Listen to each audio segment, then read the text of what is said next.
Hey, it's Lux with Q102 and Ed Sheeran. How you doing? I'm wonderful. How are you doing today? I'm great. I'm just so happy to be back at work. I feel like I will never ever take work for granted again. I was gonna say it's a little time for catch-up, so to speak, because it's been a while since we've gotten to hear from you on a professional front, and I have to congratulate you on a few different things. So let's start first. You are a father. Congratulations to you and your wife, Cherry, on the birth of your beautiful baby. How is fatherhood so far? I mean, that's gotta be just magnificent. It's great. Yeah, I feel like the first like couple of months we were both we call it the trenches. You're kind of like not really sure how to do anything, what's going on.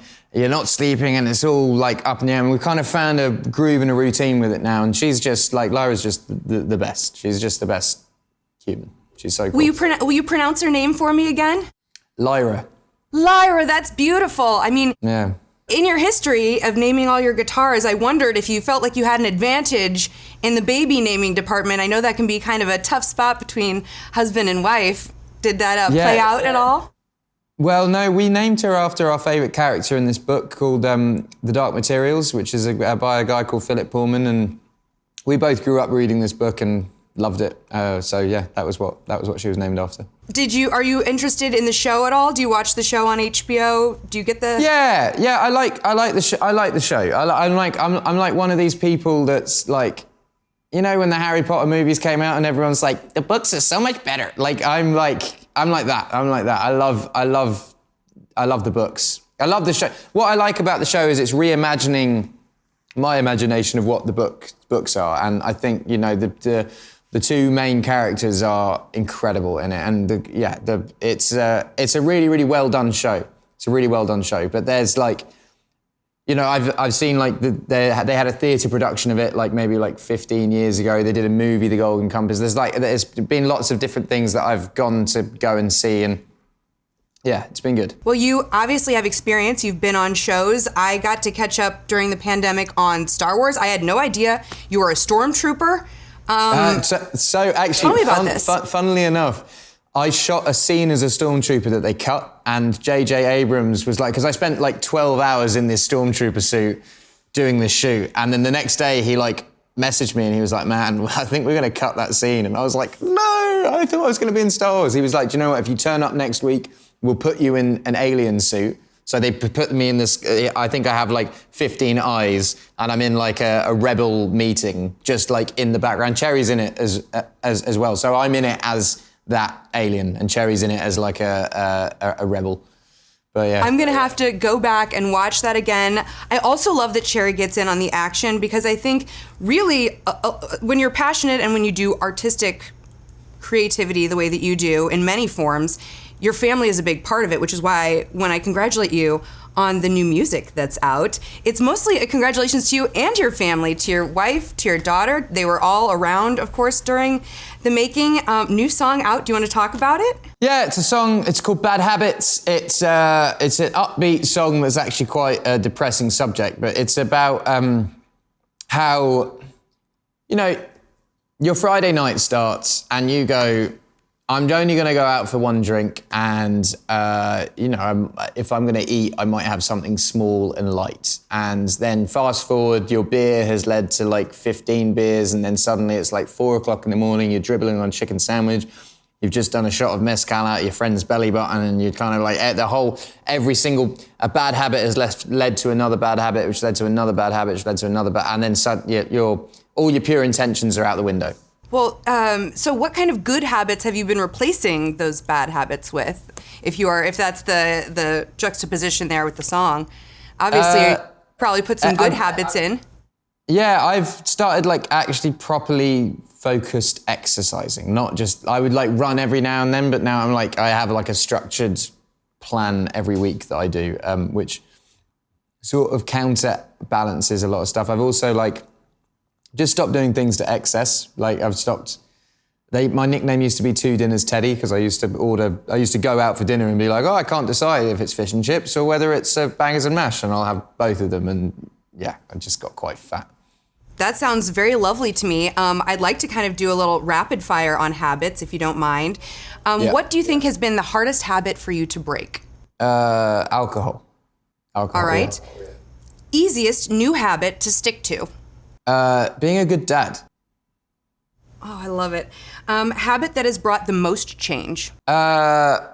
Exercise, I think, because I think when you are getting up, and I get up in the morning anyway with Lyra and do breakfast and whatnot, and then I'll go and exercise with her in the gym, and it's like a routine that has to happen now because she's in the routine of it, but also like it's so beneficial for me, if that makes sense. Yes, and one habit that you'd like to keep for life. You want this habit to be ingrained forever. You hope that it stays. I think, yeah, being a good dad. I don't think I'd ever want to get back into like smoking or like I think the binge eating is something that doesn't need to ever happen again. Oh, that's wonderful. Speaking of your baby, what kind of lullabies have you been singing her over the last year? I mean, as a singer-songwriter, do you sing her your own stuff, or are you singing her the stuff that inspires you? Occasionally, yeah. I sing her like the new songs and stuff, but I think I was brought up on like Irish traditional music, and it's such a beautiful way of singing, and the songs are so gentle that it's not. That's my kind of go-to. I love that she's the first critic, like she's the first one to get to hear the new music, and maybe her response prompts where you put it on new records and whatnot. Another congratulations I have for you, being the newest sponsor of your hometown's soccer team, football club. Yeah. Being from the United States, I know I struggle with it a little bit. No, it's all right. We can say soccer. Yeah, Ipswich Town. I love it because I follow you on TikTok. I'm a huge fan of TikTok. And your video of you, it's my favorite trend. It's the Simple Plan song. And you start out all grown up wearing the new jersey, which the kit looks fire, and then pop into a little version of you.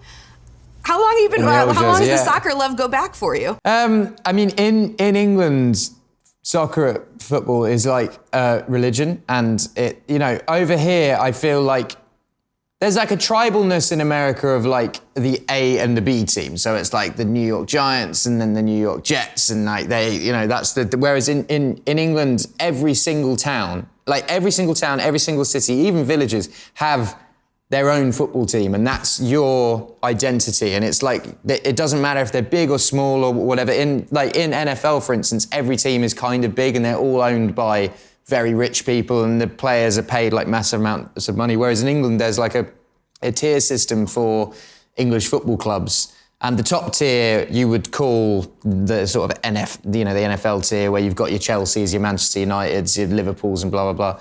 And then there's another tier called the Championship, which is like the medium teams. And then there's the next tier, which isn't televised, which is where my team is in. And then one more tier after that. And then maybe another, I think there's 5 tiers, and like the last 3 aren't on TV and are not like, you have to be like a real fan of football to go and be a fan. Yeah. So yeah, it's like a religion. It's like a religion. It's like you go there every single week, win or lose, you're there to support your team. I love it. I love seeing how much musicians love sports, because all sports athletes just want to be musicians. Deep down, everyone that I've ever talked to, but all musicians want to be. Yeah, like I was saying, I never get starstruck from musicians or actors, but meeting sports people is like just the best. And it's not even like you can have a very interesting conversation, because like I feel like they don't want to talk about that one time in the World Cup in 2002 where they did the free kick against Greece that made the whole country. I feel like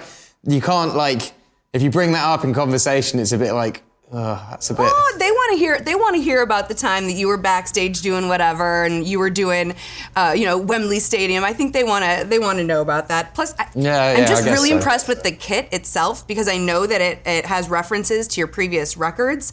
Does it also kind of have any hints towards future records? I mean, obviously, with the new single out, there has to be new music coming. It has the next 2 album titles in it, and it is the name of the upcoming tour. Oh, that's so awesome. I had seen rumors and people hinting to it online, but to get the actual word from the horse's mouth is the best way. I have enjoyed my time with you, Ed. I really appreciate what you are putting into the universe, not just musically, but through the soccer and through all your philanthropic activities. Absolutely incredible. Can't wait for the new record, for the tour. The new song, Bad Habits, is out now and it's incredible. So thank you so much for joining us. Thank you so much. Thank you. Have a fantastic rest of your day. Thanks.